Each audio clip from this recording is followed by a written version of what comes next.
এই রোজাটা এত ভালোভাবে আজকে ক্লিন করে ফেললাম, তো ভিডিওর মাধ্যমে দেখানো পসিবল না, আপনাদের সাথে শেয়ার করি। হ্যালো এভরিওয়ান, আসসালামু আলাইকুম। কেমন আছেন সবাই?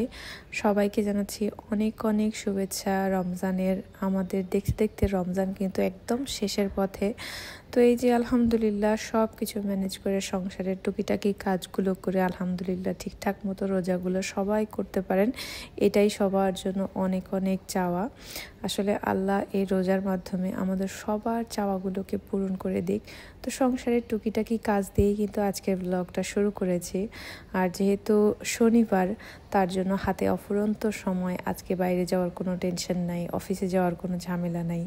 সব মিলে হাতে যেহেতু সময় পেয়েছি, একদম সব কিছু ডিপ ক্লিন করে নিলাম ঈদের আগে আগে। যেহেতু এবার বাড়ি যাব, মোটেও সময় পাবো না। আর বাসা যেহেতু আমার একদম রাস্তার পাশে, তো ধুলাতে মনে হয় যেন একদম ভরপুর হয়ে থাকে। সেজন্য সব কিছুই খুব ভালোভাবে আজকে ক্লিন করে ফেললাম। যতই কাজ করি না কেন, রেগুলার ইউজের জিনিসগুলোকে সবসময় যদি ক্লিন না করি তাহলে মোটেও ভালো লাগে না। আর আমি যখনই ফ্রি থাকি তখনই ট্রাই করি সব কিছুকে ক্লিন করে নেওয়ার। কিন্তু ওই যে রাস্তার পাশে বাসা, আর একবেলা সকালে পরিষ্কার করলে বিকেলবেলাতেই একদম ভূতের মতো ধুলা হয়ে যায়, কিছুই করার থাকে না আসলে। এবারের ঈদ কে কোথায় করবেন অবশ্যই কিন্তু আমাকে কমেন্ট করে জানাবেন। আমি আমার শ্বশুরবাড়িতে করব, সেই প্রিপারেশনই চলছে আমার।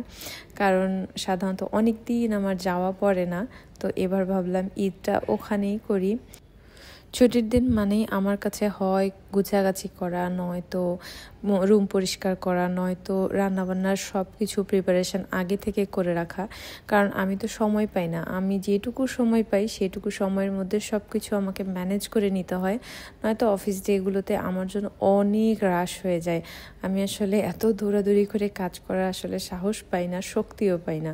তো সব মিলিয়ে আলহামদুলিল্লাহ এই রোজাটা এত আরাম মতো গেল, আর বুঝতেই পারি নাই যে রোজার দিন শেষ হয়ে যাচ্ছে।